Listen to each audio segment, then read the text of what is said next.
ವೆಂಕಟನಾಥ, ಬಂದು ಹಸೆಮಣೆ ಮೇಲೆ ಕೂತ್ಕೋಪ.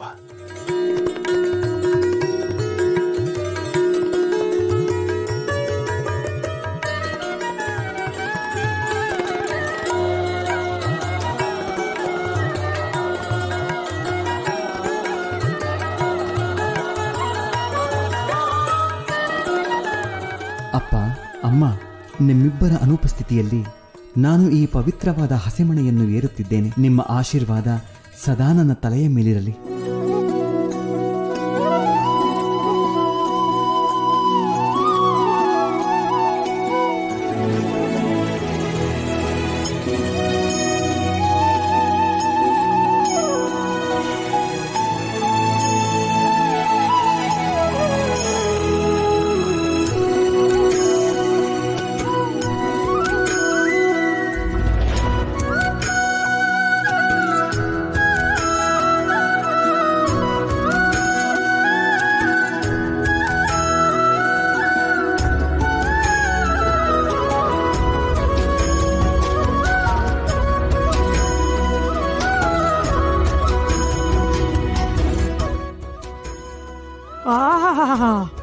ಎಂತವರನ್ನು ಹುಡುಕಿದ್ಯೋ ವಸುದೇವ.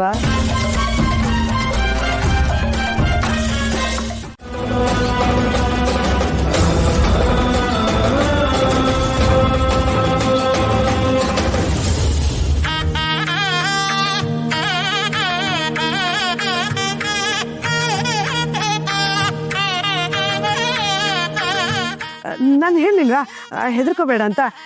ಶಚಿದೇವಿಗೆ ಕೋಪ ಬಂದಿಲ್ಲ. ನೀನು ಸೌಭಾಗ್ಯವತಿಯಾಗಿ ಇರ್ತೀಯ.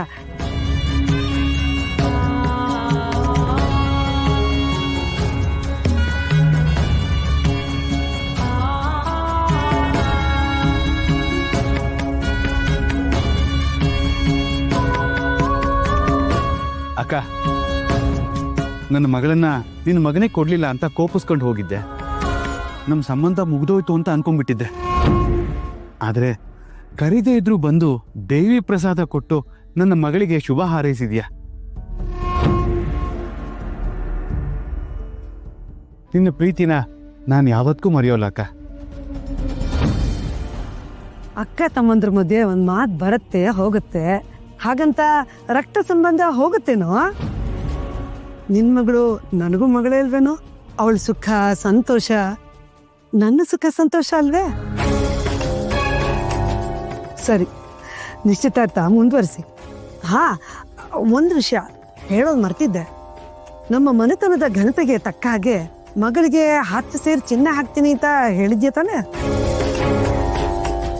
ಹಾಗೆ ಅವ್ರು ಎಷ್ಟು ಹಾಕ್ತಾರೆ ಅಂತ ಕೇಳು. ಇದ್ರಲ್ಲಿ ಕೇಳೋದೇನಿದೆ ಅಕ್ಕ, ಅದು ಅವ್ರಿಗೂ ಗೊತ್ತು. ನಮ್ಮಷ್ಟು ಅಲ್ದೇ ಹೋದ್ರು ನಮ್ಮ ಅರ್ಧದಷ್ಟಾದ್ರೂ ಹಾಕ್ಲೇಬೇಕಲ್ವಾ? ಹಾಕೋಣ ಬಿಡಿ, ನಮ್ಮ ಸೊಸೆಗೆ ನಾವು ಹಾಕೋದ್ರಲ್ಲಿ ತಪ್ಪೇನಿದೆ.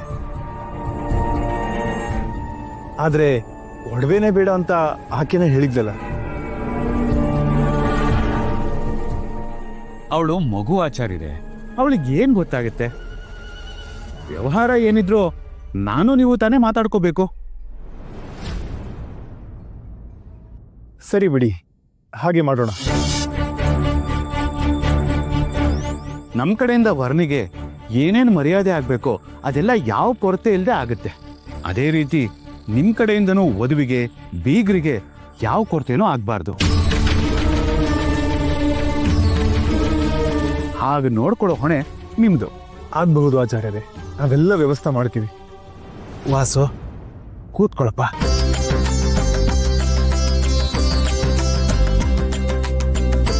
ಶ್ರೀ ಗುರುಭ್ಯೋ ನಮಃ, ಶ್ರೀ ಮಹಾವಿಷ್ಣುವೇ ನಮಃ. ಈಗ ಮಾತೃಶ್ರೀಯವರಿಗೆ ನಮೋ ನಮಃ. ಬ್ರಹ್ಮಲೋಕದಲ್ಲಿ ಬ್ರಹ್ಮೋಪಾಸನೆಯಲ್ಲಿ ಇರಬೇಕಾದ ಬ್ರಹ್ಮಿಣಿಯು ಹಂಸಾರೂಢಳಾಗಿ ಅವಸರದಲ್ಲಿ ಎತ್ತ ಹೊರಟಿರುವುರೋ ಅರಿವಾಗಲಿಲ್ಲ. ನಿನ್ನ ಸಹೋದರ ರೂಪಿಯಾದ ಶಂಕುಕರ್ಣನಿಗೆ ವಿವಾಹ ನಿಶ್ಚಯವಾಗಿದೆ.